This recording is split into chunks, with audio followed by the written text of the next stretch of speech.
Ladies and gentlemen, welcome to the next episode of Vinyl Stallions! Oh, ladies and gentlemen, welcome back to Vinyl Stallions. Live from the CLE, at least me. It's Spruce. And I'm Klep. And yep, you heard that right. We are diving into another episode here on Vinyl Stallions, and we are continuing our series of artists from Ohio. And as I mentioned earlier, CLE, huge theme here, and we're going to continue that with Tracy Chapman. So we're diving into the first album, the self-titled album, Tracy Chapman, released in 1988. 11 songs, 36 minutes, and they are just all bangers. I know we say that a lot, but these truly are. Probably one of the more emotional, relevant to what was going on at the time albums that we have selected, and I had no idea that that would even be the case. You know, Fast Cars on this album. Everyone pretty much knows that song. Other than that, I didn't know any of the songs, had no idea what sort of lyrical themes or even musical themes we'd be getting into with this album. I don't know. Spruce, what did you know about this album headed into it? Yeah, no, so this was one I think I brought up via text message, Stallions HQ. And I really only knew Tracy Chapman's Fast Car, but the song that really stuck out to me from her was Give Me One Reason to Stay Here. And I believe that's off of the third album, but it's New Beginnings is the name. Yeah. And I don't know, just love that. It was always one of my like songs on Spotify. People loved Fast Car. It was very easy cover, I think. And a lot of open mic nights people would do Fast Car.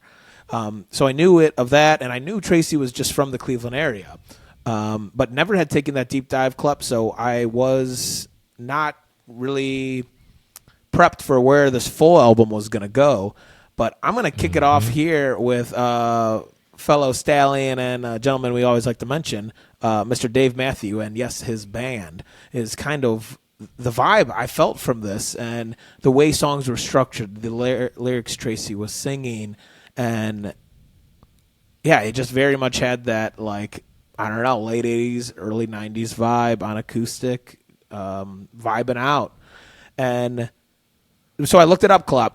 Obviously, we got to throw in this Dave fact here. So I was like, has Tracy and Dave ever played together? They have played once, and the year was 2001. Can you guess what song they performed together? And I'll tell you, I believe it is a cover, and I'll just leave it at that, as you saw my face. Okay, so, well, if you're framing it as a cover, that means it's probably not in Tracy's catalog or Dave's catalog. And it is a song Dave will play, like, as he's played his career. All Along the Watchtower? No, it is In the Eyes of the Maker. The Maker. Okay. Have you, yeah, I'm going to look that up right now to confirm. So it's a song, it says by Dave Matthews and Tim Reynolds. But then it also says it's by Daniel Lanois. I'm going to think it's by Daniel Lanois, and then that other one was just Dave and Tim doing a nice cover of it. But yeah, just came across that one on some live Dave tracks. I don't believe I ever heard it live. Yeah, Daniel Lanois version was released on a 1989 album that Dave does the vocals on. So got you. So Dave was kind of involved. And as you can see my hesitation, it might be a cover. Yeah, so, yes, fair. That's all right. So there you go with that little fact. And then I also have one more because I saw Tracy Chapman's name this year on the Rock and Roll Hall of Fame induction 2024. Obviously, Dave's in it. So I was like, man, are they like getting inducted together? Unfortunately, Tracy did not make it this year, but was nominated. But a fun fact, and I'm going to start this episode off here as we're focusing on the ladies, is there have been 3 females to be inducted into the Rock and Roll Hall of Fame twice. Can you name those 3 females, Klep? All right, wait. Repeat that one more time, just so I'm like clear. There are 3 females who have been inducted into the Rock and Roll Hall of Fame twice. There are, I believe, so like with 2 different bands, basically. yes, and I believe there are 22 males, but there are 3 females. So I'm gonna guess Stevie Nicks as like a solo artist and with Fleetwood. Correct. Okay.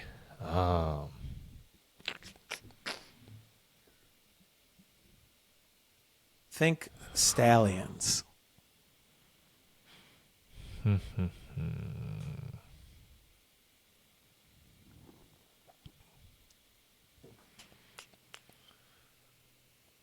Oh man. Just spit it out. I promise I'll tell you at the end. Yeah, I'm trying to think of who else. Like Stevie Nicks. Both artists, Stallions have featured. The remaining 2. All right, let me look at an episode list. Oh, really no. quick. Come on. This is a side quest. We're here for Tracy. Should I just tell you? Yeah. I'm not going Tina to get it Turner, off the top of my head. Solo artist, Ike and Tina.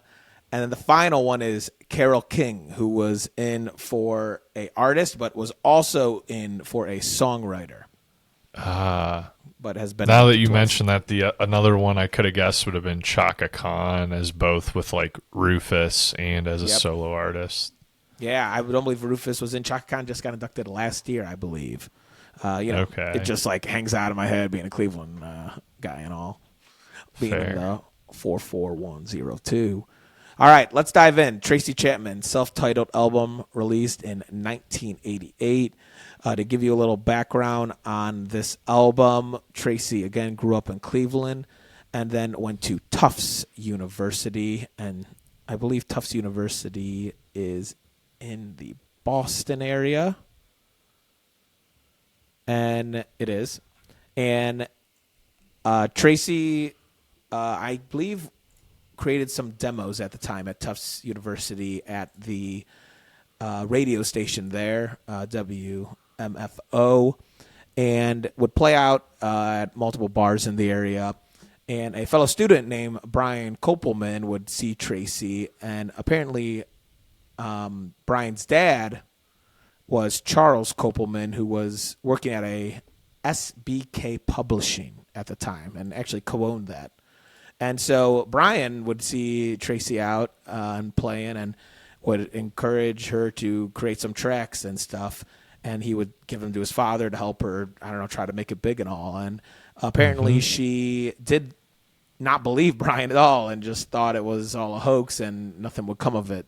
But she did, again, record some of her first couple tunes and demos at that radio station. And I guess, rumor has it, don't hold us accountable, Kopelman smuggled a demo tape of her song, Talking About a Revolution, from the station and showed it to Charles, the father. And then from there, Charles loved it, went out, flew out, met Tracy. They recorded this thing in 8 weeks in California. And again, there are crazy things to go behind this right now and how just quickly Tracy rises to complete fame and this world domination. But to give you a little background, that is how Tracy got founded and this whole thing kind of kicked off, eventually signed to Elektra Records. Yeah, and I guess so after she was signed to Elektra, Brian started poking around trying to find a producer for the album with that demo tape of Talking About a Revolution, and got turned down just because of the type of music that was popular at the time, like late 80s, early 90s, dance pop and synth pop had really just like kind of taken over. So yeah, that's what Elektra was into at the time.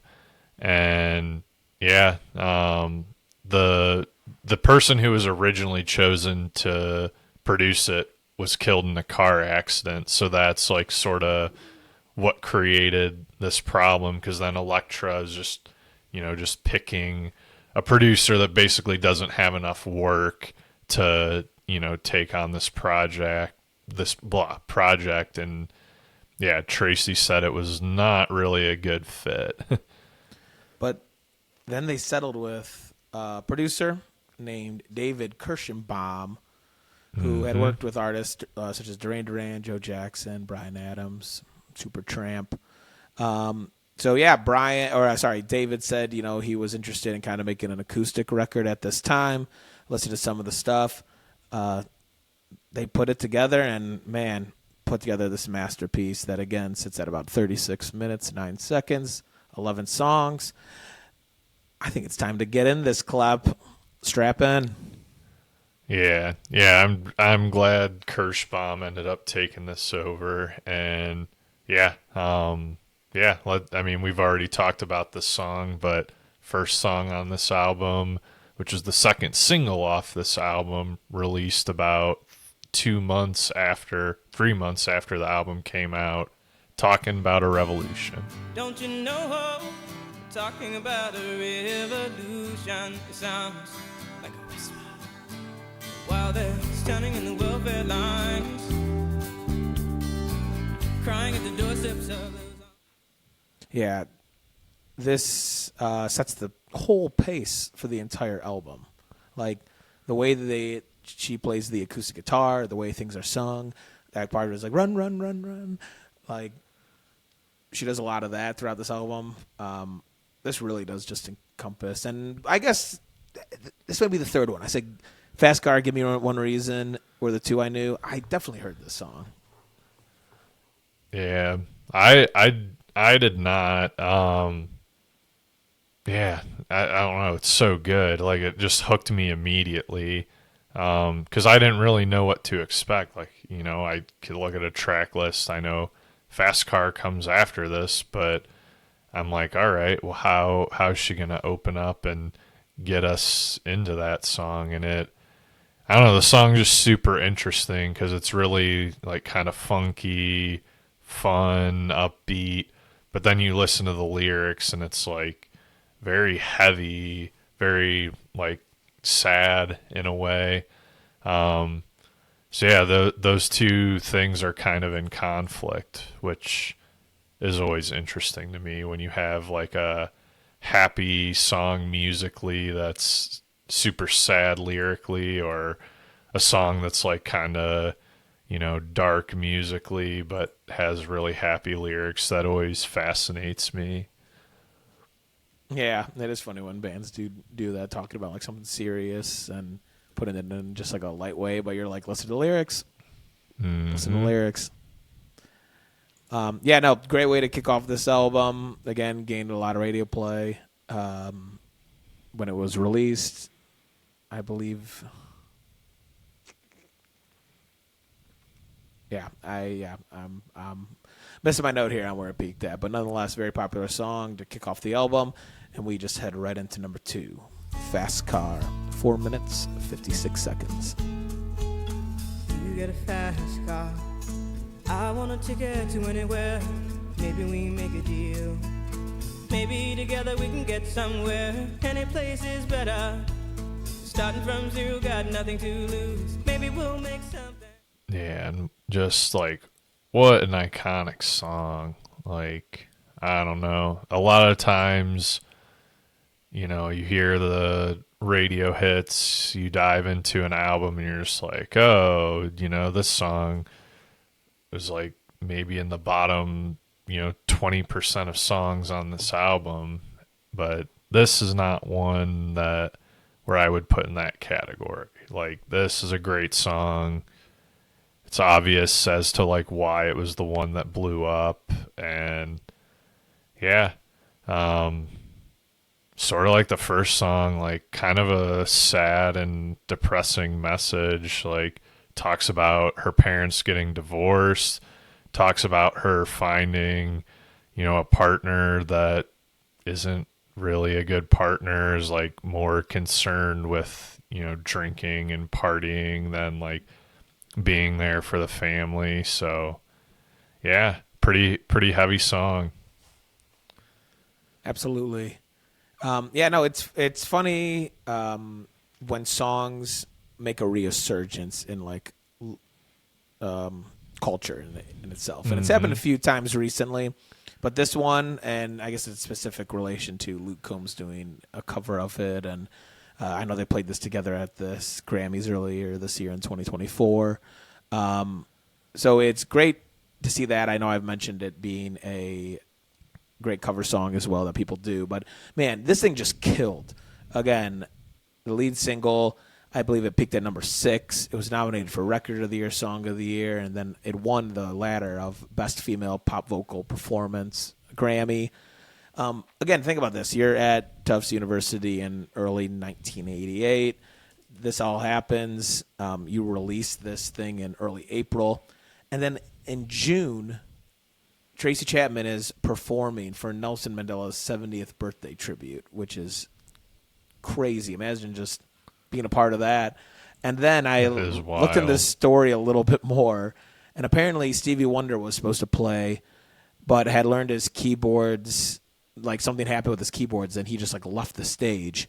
And I guess Chapman was only supposed to play like a song, but they were like, hey, you have to come back out, like Stevie won't play. And yeah, like Stevie just like walked out. I was like, fuck this. And Chapman performed, I think, 2 more songs, and Fast Car and Across the Lines. And I guess that just, because it was filmed and everything, so I guess that just boosted it over the summer. So yeah, very quick again, but an incredible song, well placed at number 2. And at number 3 is the song I just mentioned, Across the Lines. 3 minutes. Run for your lives. Tonight the riots begin. Back streets of America, they kill the dream of America. Yeah, it was at this point where I realized, all right, this is just going to be an emotionally heavy album. Like, if we're 3 songs in and I'm like, wow, that was like a pretty heavy song, well, it's probably just going to be like that for the whole album. But yeah, I mean, it continues. Like, the song musically is kind of soft and vibey. But yeah, just a very powerful message about racial tensions. And I think it's kind of talking about I'm guessing, I mean, she's talking about riots, but I'm guessing she's referring to like the Miami riots from the 1980s. Yeah, no, it's definitely, again, she's talking about very important stuff there in the lyrics, but and again, it's unbelievable how she can portray that in such a way where it comes off so calmly, still finger picking that acoustic guitar. It's so well done. And again, I could see how just doing those 2 songs back to back at that Nelson Mandela show would just get people to get behind the late voice of the 80s. Again, from Cleveland, from OH. Shout out. But yeah. But we can keep rolling down to the shortest song on the album. Doesn't contain any music. I believe it's just the voice. Yep. Behind the wall. Acapella. Last night I heard the screaming. Let's take a listen. Loud voices behind the wall. Another sleepless night for me. It won't do no good to call As raw the as it could get. police. Always come late if they come at all. Literally. As raw as you could get. Yeah. And I mean, I'm just going to keep hammering it home because it's true. Like, a super, super heavy song. Like, just, it's talking about domestic violence. And And like from Tracy's point of view, kind of how the authorities seem to not really do much or care about domestic violence. Just like super, super heavy. I mean, it sounds like, as she's, singing the song, it sounds like the story is talking about her neighbor being, beat up by boyfriend, husband, whomever. And yeah, the police just not getting there in time, not really doing anything about it. Yeah, no, definitely just, again, very heavy stuff like you said, and things that, again, to be able to portray your thoughts and feelings into a song, but nonetheless a captivating song, is amazing. And just the absolute, like, ability to want to put this song at number 4 is just says a lot. Like, I don't know about how this whole album is going to represent itself. Like, you're not hiding anything. There's nothing behind these walls. We're in front of those.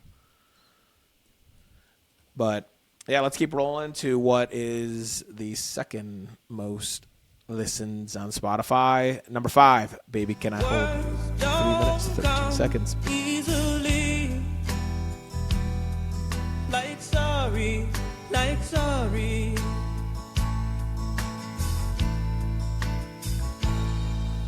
Forgive me. Chill.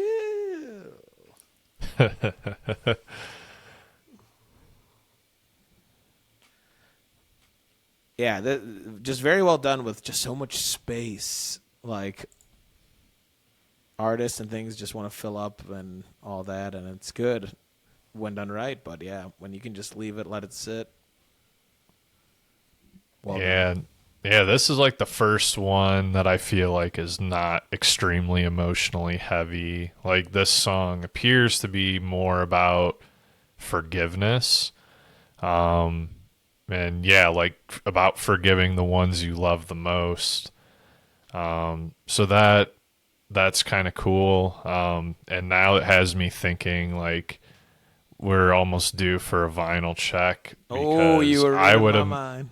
Yeah, I would imagine, I don't know yet, but I'm going to guess that this song ends the A side. Like, she just hits you with 4 super heavy songs, gives you something a little lighter, and then makes you get your ass off the couch and flip it. Yeah, and the ending, last like 30 seconds of that song is just straight 80s. Like, Electra was like, come on, let us get it in there. Yeah, like there's like a little bit of synths in there. And the other thing I really notice is the auxiliary percussion. Yep. Oh, and yeah, boy, just called it. I got the vinyl track listing in front of me. Ooh. Baby Can I Hold You ends the A side. Flip, flip, Philadelphia. Flip, flip, flip your disky up. Flip it on up, Stallions, Stampede, stretch it out. We're only halfway done here with this Tracy Chapman self-titled debut album. Again, diving in here from Cleveland, Ohio. I'm Spruce. We're back. You just heard a commercial break. We'll sub it in. And to start the B-side, we go into Mountains of Things. Oh, yes. Alive of ease and mountains, oh, mountains of things. Dude, this one. Yeah, I was talking about auxiliary percussion on the last one, and it's like they just took that idea and were just like, no more auxiliary. This is just the percussion now. Like, no need for a drum kit. Dude, this is straight under the sea vibes from The Little Mermaid. Like, I feel like I'm down where it's wetter. Take it from me. Yeah, it's a vibe for sure. Like this song to me has the best percussion in it. Yeah, I could see just so many artists doing a cover of that song. Like I feel like people could get down with that. Let's see. Yeah, this song covers the idea of greed, consumerism in modern society, the idea that life is more than just material goods. Yeah, no, it definitely touches on, just love, happiness, and those are the things you should focus on. Mountains of things won't save you. You just got to find love. Mm-hmm. And Tracy, I love this song, so thank you. All right, number 7. She's got her ticket. 3 minutes, 54 seconds. I think she gonna use it. I think she going to fly away. No one should try and stop her, persuade her with their power. She says that her mind is made. And musically, I feel like the song kind of has almost like a reggae vibe to it, but then the guitar is like blues guitar. So it's kind of interesting. Like you kind of have these two different vibes, like hodgepodge together. But I mean, the end result still is really awesome. Yeah. Dude, I love this. I love the post-chorus. And she'll fly, fly, fly. Yeah, I really enjoy this song here. I liked your comparison with the two different things happening at once. Yeah, I mean, it makes sense. Like, I don't know, it seems like a lot of Tracy's music definitely tends to have blues guitar, and yeah, so it doesn't really surprise me. Absolutely not. Well, let's keep going down the train. Number 8, Why? 2 minutes, 6 seconds. People still alone. Why the vessels called peacekeepers when there ain't to kill? Why is a woman still not safe when she's in her home? Love is hate, war is peace. This is the one that reminded me of like DMB writing. Like the way the lyrics are phrased in those verses and like, emphasis behind it. It's so well done. Yeah, I think, in my opinion, this is like the grooviest song on the album. Like, super funky and just, upbeat, incredible.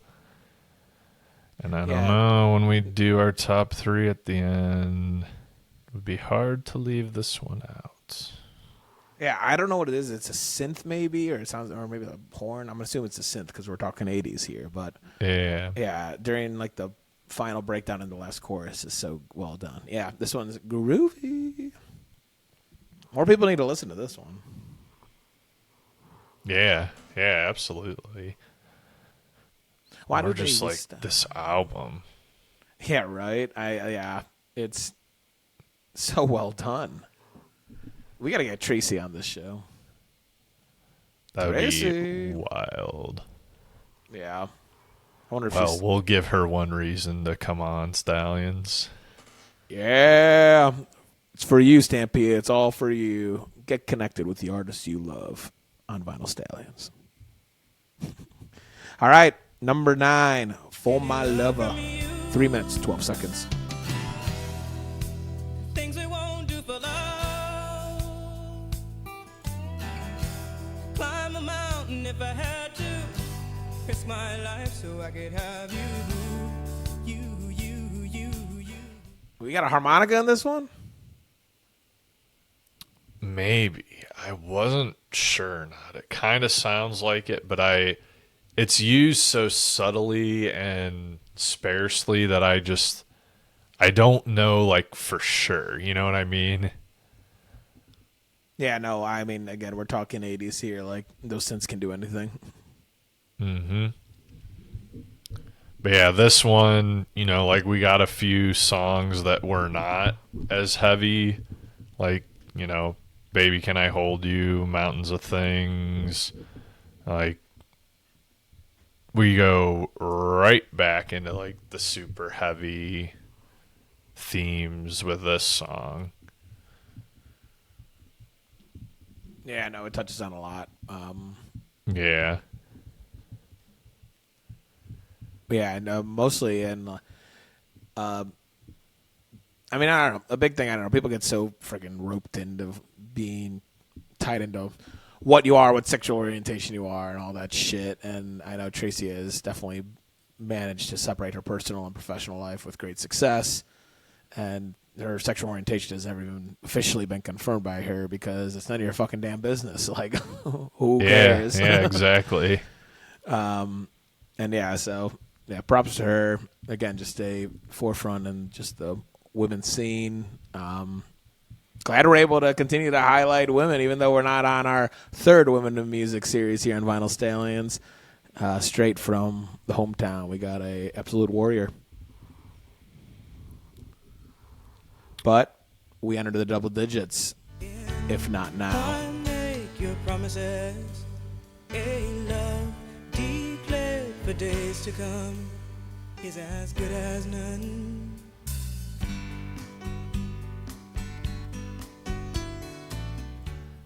And this is just a beautiful, beautiful song. Like the piano in this is just everything. And yeah, it's interesting. So yeah, you said a lot of these songs kind of remind you of Dave's songs, but I was sort of getting a different vibe from most of the songs. And this album was like, or this song was like really what hit it home. And the comparison I was getting is like Natalie Merchant, who, is also a female singer-songwriter from late 80s and 90s. But, I mean, she's also kind of in the same space as Dave in a way. Yeah. Yeah, I don't know too much of her music, honestly, off the top of my head, but definitely heard the name. Yeah, I mean, she was in a band, too, called 10,000 Maniacs, although I think her solo stuff is probably a little more popular. Yeah, You've almost definitely heard the song Carnival by her. Okay. Yep, I'll have to think again. But, yeah, no. It is, this one's slow. Grasping takes you in. Again, we always talk about that second last song here on the album, how it just sets you up, and I feel like usually a very experimental song is put out there. So, as low-key as you can get here, if not now. But we will wrap it up. Number 11 for you. 3 minutes, 9 seconds. Safe from the gods of intellect and reason, leaving me at a loss for words to express my feelings. Where it all started, Tracy and a guitar. Dude, that was also on my notes. I was like, what a perfect way to end the album. Like, just Tracy and a guitar. Yeah. Apparently, definitely what, drew to everyone once it all started out. And, again, you just never know where things are going to be able to take you. Just record your damn music and put it somewhere. Let someone steal it. And it's a love song. Like, after all those heavy emotional songs throughout the album, relationship issues, racial issues, female issues, like, we just end on, like, probably the happiest song on the album. Just, like, a straight-up love song. Tracy and acoustic. Can't beat it, really. Definitely. Nope. Yeah, it's all for you. Yeah, shout out to Tracy. Great album. I'm really glad we dove into this one. Glad it made our list. We've had some diverse artists here in Ohio. If you have any suggestions of the last two that we're going to highlight here before the year is up, let us know in the comments below. Got to give a real quick shout out today. I am repping Who Saved Who, the new merch. This is some spicy stuff straight from Cleveland, Ohio. Check them out. Oh, yeah. Stallion official. But yeah, Klep, what are your top 3? I know you were hinting at a few of them. So, yeah, we'll just start with the obvious Fast Car. I don't care that it's the hit. Like, it's that good. Yep. So, Fast Car, If Not Now. Oh, I'm torn between 2 for the last one, but I think I'm going to go with Why. Nice. All right, I know my number one song is Mountains of Things. Like, that is just a fucking vibe that called to me. That was the other one that I was torn for the third spot. Yeah. And then number 2, I'm going to put them in order. I got to go Why. Yeah, that one is so fucking groovy. And then Fast Car. Yeah, I'll throw in there as well. You know what? No, I'm backing up. I'm going about talking about a revolution. Yeah, I don't know why. I've like people always just fucking busting nuts over Fast Car when people would play them, and I never. Yeah, I was always like, give me one reason to stay. It is a great tune, but I like give me one reason, and then I know it's not her, but the song "I Try" by Macy Gray. I try to walk away and I stumble, though I try to hide. Like, I don't know, it has similar vibe to this, and I was like, I would rather listen to those songs. So. No beef here, no beef. Listen, Fast Car for everyone. But Mountains of Things, Why? That's fair. Yeah, yeah. What are you going to do, sue me? Please don't sue me. I have Yoda and Vinyl Valerie to back me up right behind me. So, you know the team you'll be dealing with. And they are the top legal defense in the state of Ohio, so I don't think you want to do that. Yeah, we're talking about you, Misney. Before we sign off, though, I just have to throw some more trivia out there, which goes back to the trivia that you were throwing out there to kick the episode off, Spruce. And we were talking about The Maker before. Ooh, and yes. There's another band that we love here on Vinyl Stallions that has played The Maker, and that band is Fish. Whoa, and Fish? Believe it or not. Those guys? Yeah, when they debuted this song, they played it none other with Dave Matthews Band. Dave, sneaky. Yeah, it was in October of 1994. Yeah, they were. I don't know how Fish and Dave were playing at the same show, but they were. It started off with a drums jam, like the Grateful Dead song Drums, and yeah, they just took it into The Maker. Love it. Now that's a banger of a song. Again, just appears randomly on some live tracks I've heard, and you can find it now on the Stampede Shuffle or the Stampede Shuffle 2.0 on Spotify right now. Yeah. Yes, you can. Absolutely. Well, again, let us know if we should highlight any Ohio artists, now, past, present, ever. Just they got to be from here. So let us know in the comments below. Shout out to Tracy Chapman. Shout out to you, Klep. And shout out to you, too. Wow. Anything else for our fine folk? You plugged Who Saved Who, and I'm looking through our episode list to try to figure out, just found it. Episode 56. If you want to know a little bit more about Who Saved Who, that's Spruce. Yeah, show us that shirt one more time. Oh, yeah. Shout out Sean McAfee. Shout out to the crew. Who Saved Who crushed their last show at the Beachland Tavern with our boys Juniper earlier in September 2024. Check them out. Yep. And if you want to check out, sorry, you just plugged another Stallions guest, so now I got to plug the Juniper episode. Junie. Yeah, so if you want to check out Juniper, check out episode number 82. Oh, my God, they're trying to blur me out. Well, in the blurry That must be a background, sign. my name is Spruce. I'm Klep.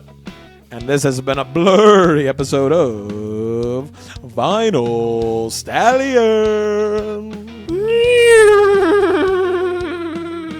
Oh, yeah.